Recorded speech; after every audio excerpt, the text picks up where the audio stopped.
किसने भेजा है? ओए, दवाई। হ্যালো এভরিওয়ান, আসসালামু আলাইকুম। আশা করি সবাই অনেক ভালো আছেন। আমি চলে আসলাম ফ্যামিলি এফবিডি চ্যানেল থেকে নতুন আরেকটি অ্যাকশন মুভির রিভিউ নিয়ে, যে মুভির নাম জননেতা, মানে জানা নায়িকান বিজয় থালাপতির শেষ মুভি। অসাধারণ একটি মুভি, যে মুভিতে অ্যাকশনে ভরপুর। বিজয় থালাপতি মানেই অ্যাকশন।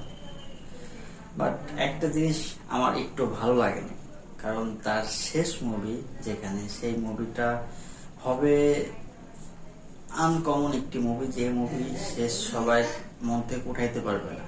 বাট সেই মুভি করছে সে রিমিক্স, যা বালাকৃষ্ণার যে একটা মুভি আছে, সেই মুভির রিমিক্স।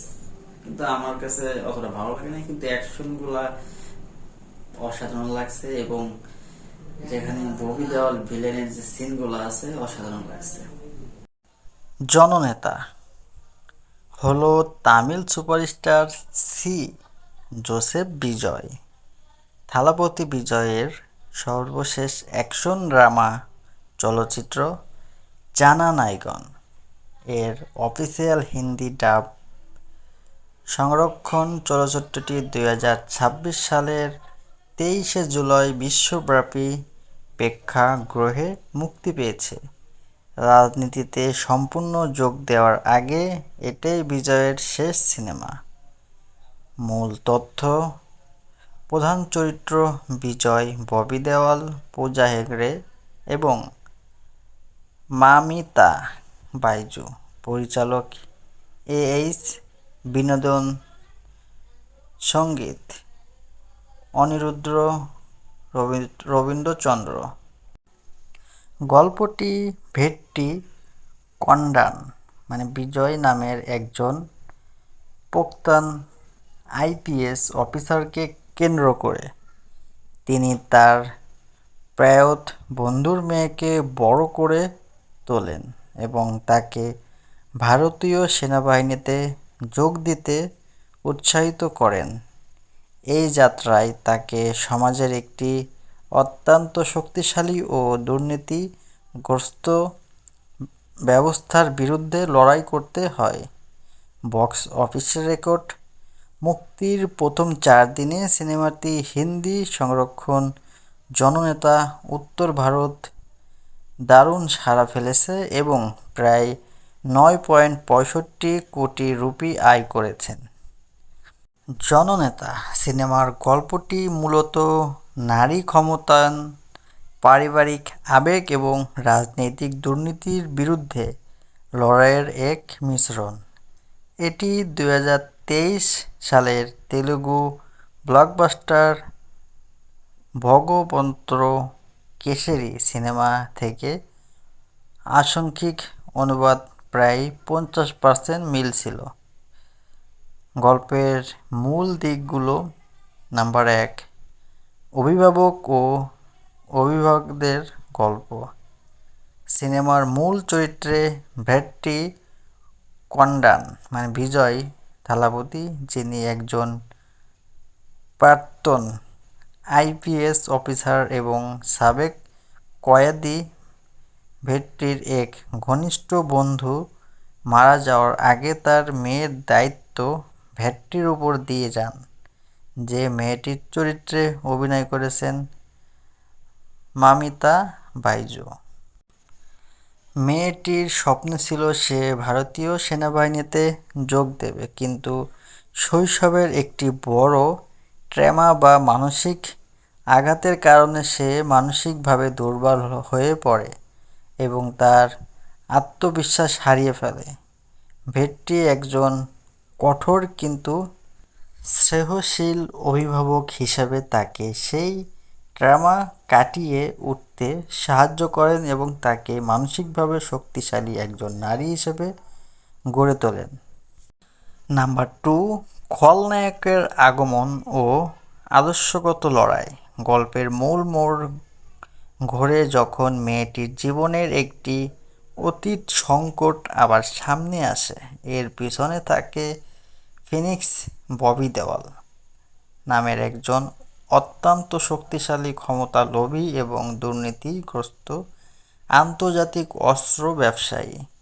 ফিনিক্সের ক্ষমতা এতটাই যে সে পুরো সহাবস্থান ও সরকারকে নিজের আঙ্গুল দিয়ে নিয়ন্ত্রণ করে। নাম্বার 4, জনগণের নেতা হয়ে ওঠা। নিজের পালিত কন্যাকে রক্ষা করতে গিয়ে ভেট্টি সরাসরি ফিনিক্সের মুখোমুখি হন। সাধারণ এক নাগরিক ও সাবেক পুলিশ থেকে ভেট্টি ধীরে ধীরে সাধারণ মানুষের অধিকারের কণ্ঠস্বর বা জননেতা হয়ে ওঠেন। শেষ পর্যন্ত এক চরম আদর্শগত এবং অ্যাকশনের ভরপুর লড়াইয়ের মাধ্যমে দুর্নীতিগ্রস্ত সিস্টেমের পতন ঘটানোই এই সিনেমার মূল কারণ। জননেতা সিনেমার মূল গল্প হাইপ তৈরি হয়েছে এর কিছু হাই ভোল্টেজ অ্যাকশন দৃশ্য এবং পলিটিক্যাল টার্নিং পয়েন্ট বা টুইস্টের মাধ্যমে। সিনেমাটির প্রধান গল্প এবং ক্লাইম্যাক্সের মূল টুইস্টগুলো। নাম্বার 4, ভ্যাট্টি কন্ডনের অতীত এবং জেলারের মেয়ের দায়িত্ব। সিনেমার প্রথম বড় চমক হলো নায়ক ভ্যাট্টি কন্ডন বিজয় থালাপতি এর অতীত পরিচয়। তিনি সাধারণ কোনো মানুষ নন, বরং একজন সাবেক সাহসী আইপিএস অফিসার। তবে টুইস্টটি আসে যখন দেখা যায় তিনি একজন প্রাক্তন কয়েদি যে জেলের তাকে কারাগারে থাকার সব সময় সবচেয়ে বেশি সাহায্য ও সমর্থন করেছিলেন। তার মৃত্যুর পর ভেট্টি তার মেয়ের বিজয়ের মমিতা বাইজুর অভিভাবক হিসাবে তার কাছে দিয়ে যান। এই মুভিতে কিছু টুইস্টের কথা বলেছিলাম, যেটা নাম্বার 5, খেলনা ভাল্লুক বা টেডি বিয়ারের এক রহস্য। সিনেমার অন্যতম বড় এক কৌতূহলোদ্দীপক টুইস্ট লুকিয়ে থাকে একটি রহস্যময় টেডি বিয়ারের বা খেলনা ভাল্লুকের মধ্যে। খলনায়ক জন হিমলার ববি দেওয়াল এবং দুর্নীতিগ্রস্ত মন্ত্রী রাথোর প্রকাশ রাজ কেন একজন সাধারণ মেয়ের পিছনে এত মরিয়া হয়ে লেগেছিল, তার মূল সূত্রটি থাকে এই খেলনাটির ভিতরে। এটাই পুরো গল্পের মোড় ঘুরিয়ে দেয় এবং আন্তর্জাতিক চক্রান্তের পর্দা ফাঁস করে। পর্ব 6, পলিটিক্যাল র্যালিতে বোমা বিস্ফোরণ ও ভেট্টির মৃত্যু।